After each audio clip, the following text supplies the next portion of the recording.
You're talking about my blood. Not many factions in WWE have left as big a mark as the Bloodline. Roman Reigns, along with his cousins, the Usos, and his brother Solo Sikoa, has led a dominant run over championships and main event storylines, creating an aura of power that feels authentic rather than scripted. That's because the Bloodline comes from the Anoa'i family, a wrestling dynasty that's produced trailblazers like the Wild Samoans, Hall of Famers such as Yokozuna and Umaga, and even global star Dwayne "The Rock" Johnson. Below is the family tree, tracing the patriarchs who began it all to the new generation carrying the legacy forward. The roots of the dynasty. Reverend Amituana Anoa'i and his wife Tova Leomanaia Leosa Ripley stand at the root of what would become one of wrestling's great dynasties. They raised a large family on the islands of Samoa and later in the United States, and their household produced sons who would step into the ring and history. That household was not just a family home, but was the starting point for generations of performers who mixed island strength with a fierce loyalty to kin and community. A defining moment came when Amituanai and Fanin Leifi Pita Maivia, known to fans as Peter Maivia, entered into a blood brother pact. In Samoan custom, such pacts create family ties that carry almost the same weight as shared DNA. That bond linked the Maivia line and the Anoa'i line so tightly that children of both families treated one another as uncle, cousin, and kin. That relationship opened doors and created a shared legacy in wrestling that would ripple through decades. Peter Maivia himself became a central figure in the broader story. He adopted a daughter named Ata, who later married Rocky Johnson. Their son Dwayne grew up in the shadow of two wrestling lineages and would enter the ring under names that acknowledged that heritage. His rise to global stardom amplified the reach of the Samoan wrestling tradition and showed how family stories can travel from village gatherings to stadiums and film sets across the world. From the Amituanai sons came the Wild Samoans, Afa Amituanai Anoa'i and Liati Sika Anoa'i. Afa and Sika. They learned to move as a unit, to intimidate opponents, and to celebrate Samoan identity on a global stage. Their work made the family name synonymous with toughness, showmanship, and a particular kind of pride in roots and ritual. Later generations trained by those men and by other older relatives carried lessons about work ethic, ringcraft, and how to represent a people with dignity. Those same brothers also helped pave the way for training for younger cousins who would go on to become household names in modern wrestling. Samoan heritage played a central role in shaping the family's perspective on wrestling. In many Samoan households, family comes before the individual, and respect for elders and ceremonial roles guide life choices. For the Anoa'i family, wrestling became a vocation that allowed men and women to honor ancestors, provide for large extended families, and bring Samoan stories and symbols to international audiences. Faith also mattered deeply. Reverend Amituanai served his community as a pastor, and that grounding and church life informed a moral vocabulary about duty, humility, and service that appears again and again in family recollections and interviews. That combination of faith, cultural obligation, and opportunity turned professional wrestling into more than a job. It became a way to pass lessons from one generation to the next. Rituals and nicknames and the use of certain gestures in the ring are not just theatrics. They are echoes of a cultural script that teaches resilience, collective responsibility, and visible pride in ancestry. Meanwhile, the family adjusted to new demands. Wrestling on a global stage required blending Samoan heritage with modern performance, so audiences everywhere could connect without losing authenticity. The result is a complex living network of relatives, cousins, nephews, and in some cases, families joined by marriage who support, train, and sometimes manage one another. That network also produced Hall of Famers, innovators, and crossover stars, while also leaving room for the next generation to reimagine the family story. When you watch Roman Reigns, the Usos, and Solo Sikoa perform, you're watching skills and values honed across decades and shaped by people who insisted that family was the center of everything. The roots planted by Reverend Amituanai and Tovalo Manaia Ripley And the symbolic brotherhood with Peter Maivia helped explain why the Bloodline feels authentic on screen and why its reach goes far beyond scripted segments and championship belt. The Wild Samoans, first WWE generation. Afa and Sika Anoa'i rose from the villages of Samoa to become one of the most feared tag teams in professional wrestling history. Known to fans as the Wild Samoans, they brought an unapologetic physicality and a fierce sense of cultural identity to the ring. Their image was unmistakable, a mix of primal intensity and showmanship that helped make them household names across regional promotions and eventually in the World Wrestling Federation. They were later honored for that body of work with inductions into Wrestling Halls of Fame, recognition that cemented their place in the sport and the story of an entire family of performers. What set the Wild Samoans apart was a matched combination of look and method. They wrestled barefoot and often worked themselves into a frenzied, unpredictable rhythm that disoriented opponents. Their backstage persona fed their onstage presence and vice versa. That deliberate blurring of lived culture and theatrical performance made their matches stand out during the late 1970s and the 1980s,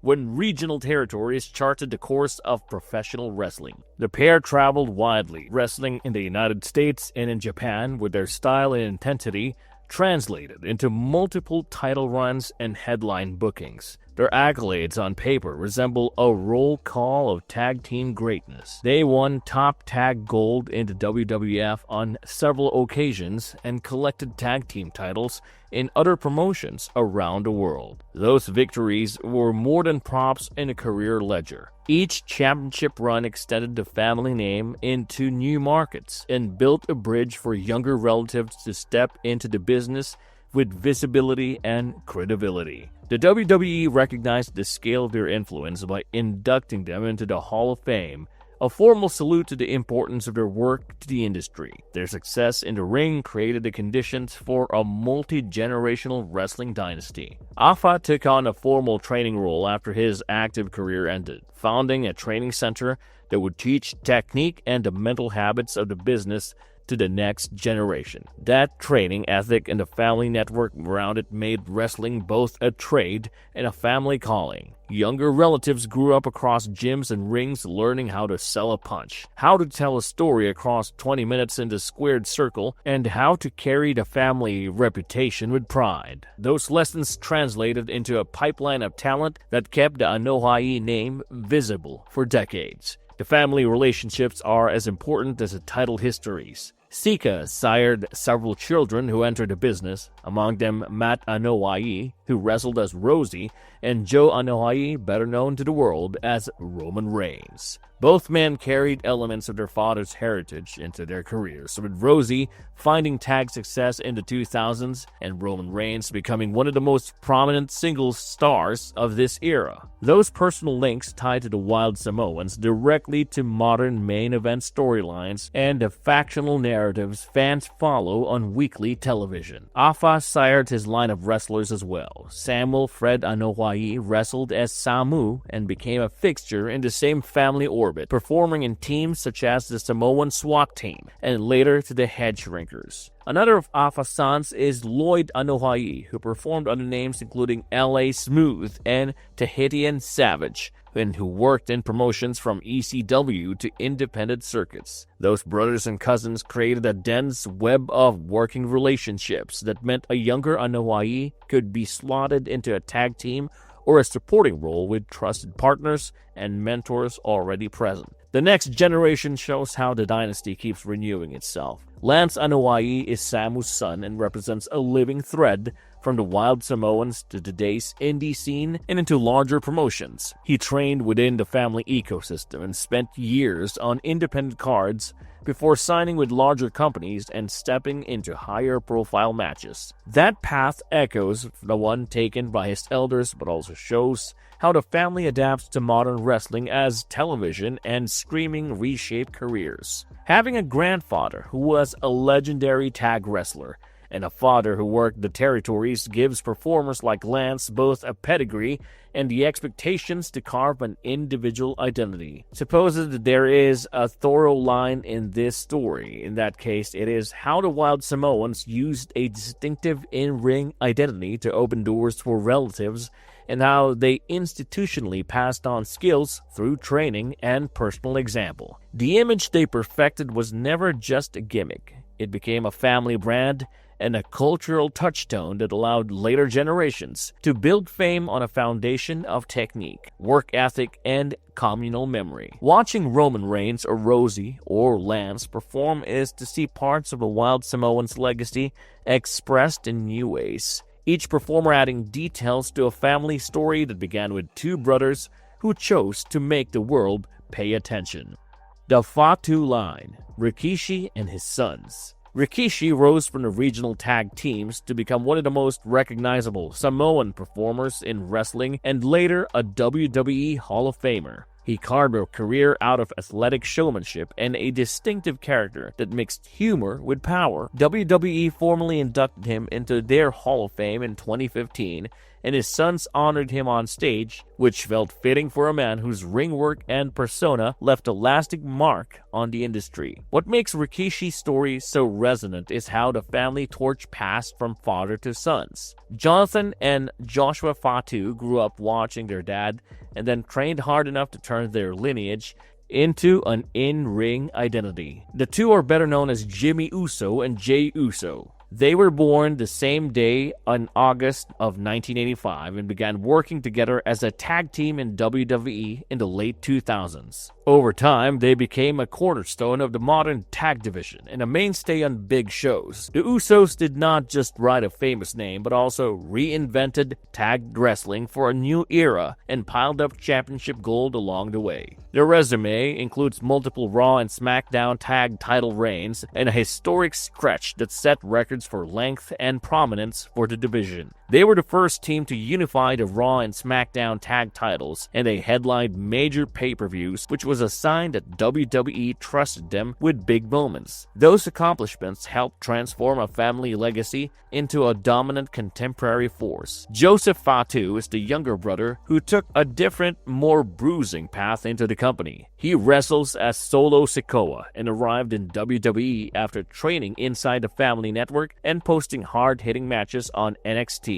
He soon became woven into the Bloodline story and served as both an enforcer and later a leader within that faction. His physical style and Samoan presence made him a natural complement to his cousins and to the archetype the family has long portrayed in the ring. The Bloodline storyline itself turned family ties into serialized drama on television. Roman Reigns stood at the center of the faction, while the Usos provided a tag powerhouse, and Solo Sikoa offered the muscle and credibility for backstage confrontations. At moments, the group seemed invincible, holding multiple championships and controlling major narrative beats week to week. The storyline blurred real relationships and scripted conflict in a way that made fans pay attention to both the show and the real family connections behind it. Naomi connects to this branch through marriage, and she brought her ring craft to the extended family. Born Trinity McCrae, she married Jonathan Fatu in January 2014. She is widely known for her athletic style and later returns to WWE television and maintains a high profile in wrestling. Her marriage made her part of the Anoa'i orbit and put another talented performer into the family circle that supports and appears around major storylines. Behind the spectacle, there is a clear pattern of mentorship and apprenticeship. Rikishi and his generation trained cousins and younger relatives and sometimes booked them into tag combinations that mirrored the teamwork the family values. The Usos were often paired with or supported by harder-edged relatives in smaller shows before they became main event fixtures. This apprenticeship model is part craft schooling and part cultural inheritance, building technical skill while reinforcing the idea that wrestling can be a way to provide for a large extended family. Looking at the present, it is striking how the Fatu branch can be both tradition and reinvention. Jimmy and Jey took old-school tag instincts and added modern athleticism and storytelling. Solo Sikoa leaned into a brawling persona, that reads as both contemporary and ancestral. Naomi is a performer who is equally comfortable dancing, launching offense, and playing the part that a major entertainment company needs. Together, they show how one family branch can feed an entire era of wrestling, keeping the Anoa'i name central to what fans see on weekly television and at stadium events. The fallen legends of the Bloodline. They are the names fans say in low, respectful tones when they talk about the family that built modern Samoan wrestling. These are the fallen warriors whose matches still get replayed and whose careers carry a mix of triumph and sorrow. Umaga, Yokozuna, and Rosie each arrived with different gifts and left behind various kinds of loss. Their stories added weight to the Anoa'i saga and remind us that legacy is made of both glory and human cost. Umaga was the most visibly savage of the trio in the mid-2000s, and he moved through WWE as a dominating force for a short, brutal span. Edward Smith Fatu portrayed a wrestling persona defined by sheer strength and an unforgiving, ruthless edge. He stood tall on television as a two-time Intercontinental Champion and as the guy Vince McMahon picked to represent him in one of the era's highest-profile celebrity moments. His run was defined by physical matches that underscored the family's long history of producing imposing athletes. Off-camera, his life ended suddenly in December of 2009 when he was found unresponsive and later pronounced dead at 36 years old. Doctors indicated he suffered a heart attack, and his passing shook the wrestling community that had watched him erupt across main roster television. Yokozuna occupies a different kind of legend. Rodney Agatupu Anoa'i rose to fame as a character billed from Japan, bringing an imposing larger-than-life presence to main events throughout the early 1990s. He won the Royal Rumble and captured the world title twice while headlining pay-per-views against the era's top stars. Those big match wins and the spectacle of his size made him a global attraction and a rare example of a Samoan star reaching the company's very top. His life was cut short at the age of 34 while on tour in England when he died in his sleep from pulmonary edema. In time, WWE acknowledged his impact with a Hall of Fame induction, which helped enshrine a complicated legacy of athletic success and tragic decline. Rosie represents the gentler, underrated strand of the family story. Matthew Tapunuu Anoa'i was raised in the same family environment that shaped world champions and larger-than-life wrestling icons. He found his niche as a tag team specialist and later as the affable partner to the Hurricane when a comedic superhero act turned into a genuine World Tag Team Championship run. Rosie never sought to be the monster's centerpiece. He preferred the crowd work and the team dynamics that make tag wrestling special. Years after leaving WWE, he struggled with health problems that began with a congestive heart failure and then claimed his life in 2017 at the age of 47. The news landed hard with fans who remembered him as being kind in interviews and honest in the ring. Seen together, these three careers map a pattern that repeats across the family's history. There is raw physical talent and an on-screen mythology that sells in stadiums. There is also a history of heavy bodies pushed to the limit and the toll that performance, travel, and life on the road can take on health. Yokozuna's rapid ascent and early death exposed the peril of sudden weight gain and chronic strain. Umaga's collapse shocked a generation and highlighted how lifestyle and medical issues can become fatal backstage realities. Rosie's years of quiet work and then health decline made fans aware that not every important contributor occupies the marquee spot. Beyond the tragedies, there's also a lesson about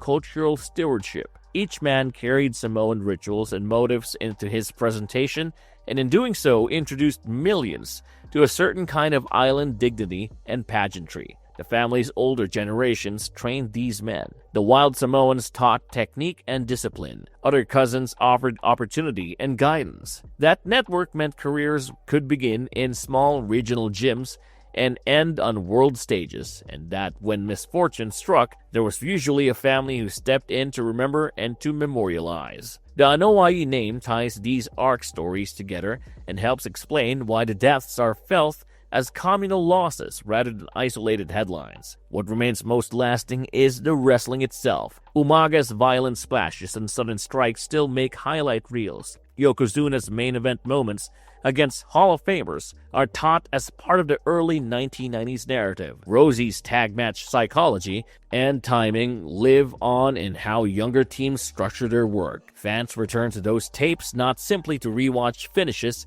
but to study how presence, momentum, and storytelling were handled by a family that viewed the ring as both trade and altar. The successes and the deaths sit together in a strange but human balance. These fallen legends are not footnotes, they are pillars and warnings all at once. Their lives give texture to the bloodline we see on television today and remind us why family matters so much in this business. Sacred bonds of family echo in their matches and memorials, with the next generation inheriting both their signature moves and the weight of their legacy. The Rock Connection, Maivia Anoa'i bond. They called him the High Chief, a title of a Samoan nobility he held in real life, which followed him into wrestling and films. Peter Maivia carried Polynesian tattoo work and a commanding presence wherever he went. He wrestled across the Pacific and the United States, and he also found small parts in film work. More importantly for the story of the bloodline, his life intersected with another Samoan household in a way that would echo for generations. Across islands and time, Reverend Amitoana Anoa'i led his family with a heavy emphasis on faith and communal duty. His sons learned early that strength and reputation mattered for more than applause. Wrestlers like Afa and Sika emerged from that upbringing, and their careers would form the backbone of an entire dynasty. The connection between Reverend Amitoana and Peter Maivia went beyond friendship. They entered into a Samoan ritual of kinship commonly described in English as a blood brotherhood, and that pact created a bond treated like family by both households. Though Peter Maivia was not Dwayne Johnson's biological grandfather, his adoption of Ata and his blood brother pact with Reverend Amitoana meant Johnson grew up part of both the Maivia and Anoa'i wrestling legacies. Maivia adopted a daughter named Ata, who later married Rocky Johnson. That marriage produced Dwayne, and so the Johnson and Maivia stories folded into one another. Because Maivia and Reverend Amitoana were blood brothers, many members of the Anoa'i family refer to Dwayne as a cousin, even though there is no direct genetic link. That distinction matters to people who track genealogies closely, yet it does not change how family is lived in Samoan culture.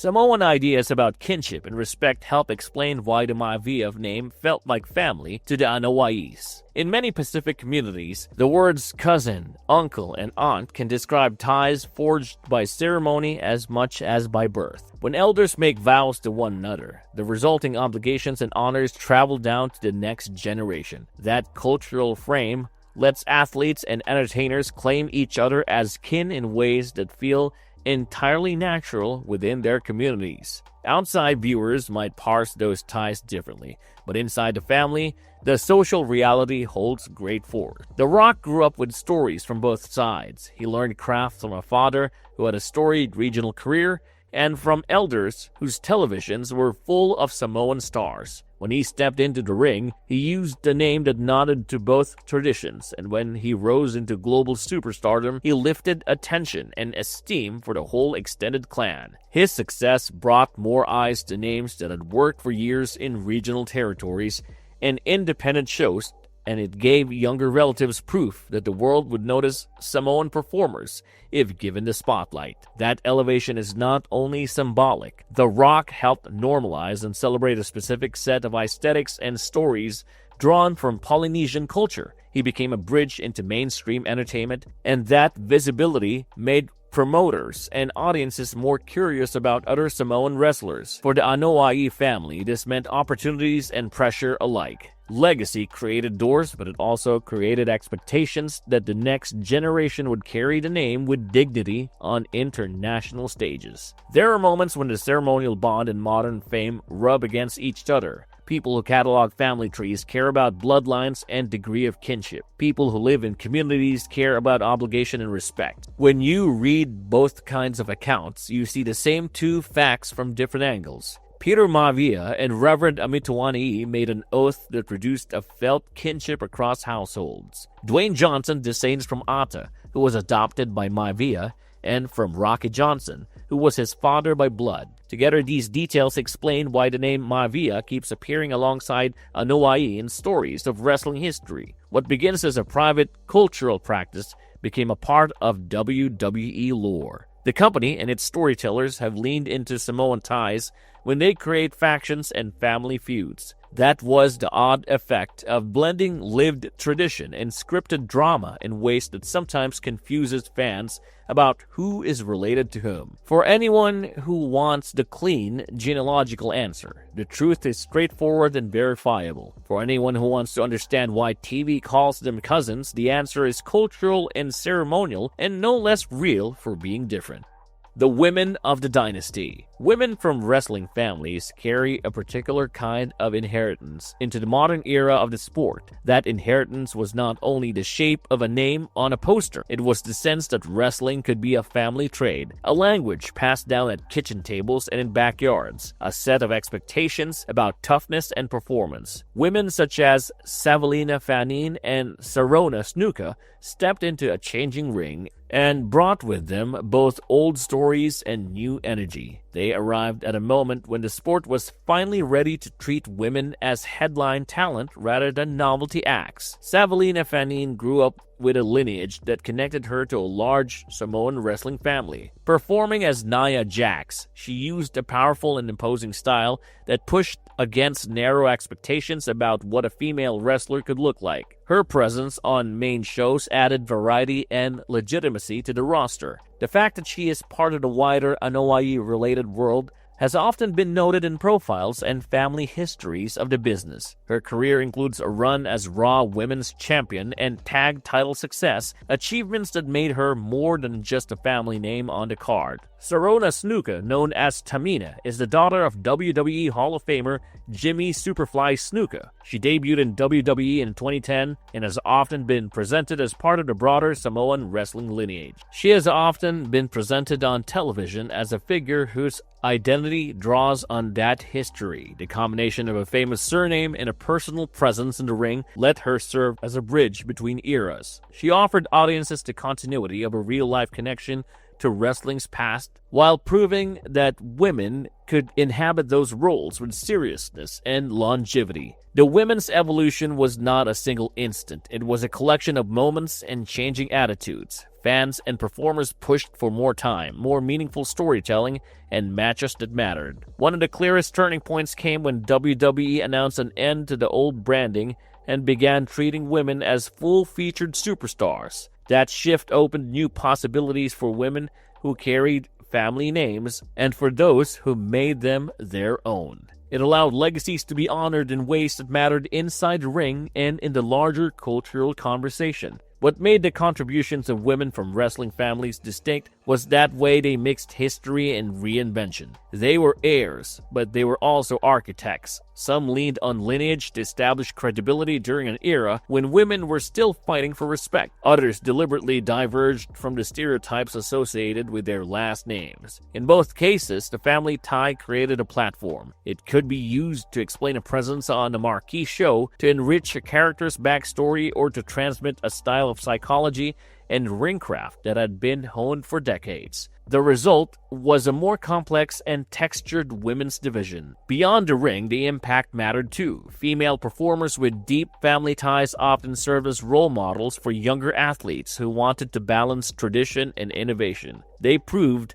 that women's wrestling could honor its past and also move beyond the limitations of earlier eras. When someone wearing a family name stepped into a major match at a big show, it sent a message that women's wrestling was not a sidebar. It belonged at the center of storytelling and spectacle. Fans responded to that honesty. The crowd's energy at milestone matches showed that the audience wanted these stories told with weight and respect. There were costs and contradictions along the way. Relying on a famous surname could sometimes obscure the individual work that women had put in. Teams, creative directions, and booking choices sometimes flattened new ones. Yet, the overall arc is clear. Women from wrestling dynasties helped the sport move from a place where female talent was undervalued to a space where their matches could headline events and shape cultural conversations. Their presence tied modern achievements to a long history of Pacific Island wrestlers who helped build the industry. That continuity made the women's evolution feel like both progress and reclamation. In the end, the legacy these women carried was not only family pride, it was a proof of possibility. By staking their claim in an era that demanded real athleticism and serious storytelling, they expanded that wrestling could be for women who followed. Their choices showed that a name from the past could become a new kind of promise for the future. Fans still argue about matches and moments, but there is no denying that the presence of women rooted in family helped turn the moment into movement.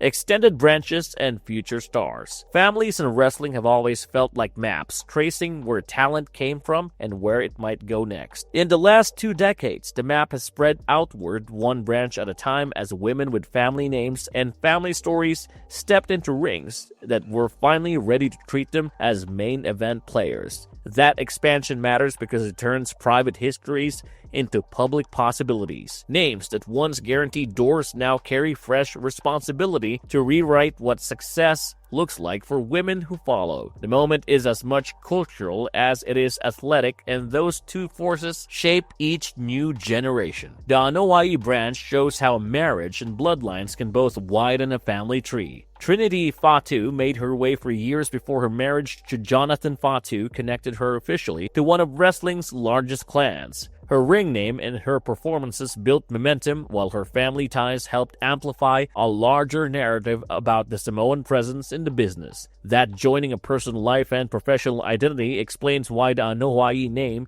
keeps appearing across modern storylines and why younger performers see that it is possible to honor heritage while building a distinct voice. Nia Jax offers a different example of how extended branches can matter. Raised with stories about relatives who walked similar paths, she brought a physical style and a blunt honesty to the ring that challenged narrow expectations of female wrestlers. Her family relationship to some of wrestling's best-known names made for quick attention when she arrived on television, but what kept people talking was how she used that attention. She leaned into power-based performance, and in doing so, opened space for other women to be large and formidable without apology. That shift is one small way that family lineage can change fans' ideas about body and ability inside the squared circle. Some branches grow back toward older schools of technique and psychology. The Harts have always been a model of that approach. Natalia Neidhart trained in the same hard scrabble environment that forged her father and her uncle, and then translated that skillful ethic into a long career. Being a third-generation competitor meant she carried lessons born of mat technique and storytelling by submission moves and careful pacing. The value of that inheritance shows up when you watch a match and feel the history in the hold choices and the way heat is built. It proves that family knowledge can be practical training, not only promotional intrigue. At the time, superstars like Charlotte Flair demonstrate how dynastic daughters can surpass simple legacy status and create entirely modern identities. The daughter of a legendary performer, she arrived with both expectation and skepticism and turned that friction into artistry. Her championship record and her ability to carry big matches have made her a reference point for what legacy plus reinvention can look like. She shows younger women that having a famous surname is not a guarantee of success, but it is a powerful tool if you use it to sharpen your voice. Looking ahead, the branches are as much about who trains the next generations as who shares a last name. Family networks provide access to mentors, ringside wisdom, and an oral history of how matches should feel. They also offer a connection to cultural rituals that matter in the moment fans are asked to believe. But lineage also has a limit. No amount of last name recognition replaces the hours in the gym, the attention to psychology, or the willingness to adapt to a changing audience. The most promising young women blend inherited lessons with contemporary athletic standards and media savviness. Those who combine craft and charisma will become the faces of the future. The broader movement that changed women's wrestling helped make all of this possible. As promotions shifted away from shallow pageantry toward matches that honored skill, the value of family training and deep experience increased. A young performer who can show a mastery of ring psychology or present a credible dramatic arc can be elevated quickly. That has made it possible for women from family lines to headline major shows and to carry titles in ways that would have been unlikely 20 years earlier. The change is not uniform, and fights over booking and narrative remain. Still, the watershed moments of the past decade prove that family is now one of many valid pathways into the spotlight rather than the only way. What matters most is that extended branches are not static monuments. They are living relationships between memory and ambition. Young women who pick up a last name inherit a living script with room to edit and expand. The future stars will not simply reproduce what came before. They will graft new techniques, new attitudes, and new audiences onto those trunks. The result will be lineages remembered not for preserving an image, but for continually remaking wrestling into something wider, kinder, and more competitive for the women who are just beginning to train tonight. Marvelous verdict. The Bloodline stands as a living family tree anchored in the Anoa'i dynasty and centered on Liati Joseph Anoa'i, known to fans as Roman Reigns. His role gave a focal point for cousins and relatives to join a modern faction that mixed tradition with main event storytelling. Twin brothers Jonathan and Joshua Fatu perform as Jimmy and Jey Uso, and they are the sons of former star Rikishi. Solo Sikoa is a younger generation member, the youngest son of Rikishi, who has served as an enforcer and later a leader in the group and now a former U.S. champion. The wider Anoa'i network includes many cousins and veterans whose shared history shapes their psychology and character. This tree is both heritage and a toolkit. It connects ringside ritual to contemporary performance and gives new stars a foundation to reimagine what family means in wrestling today.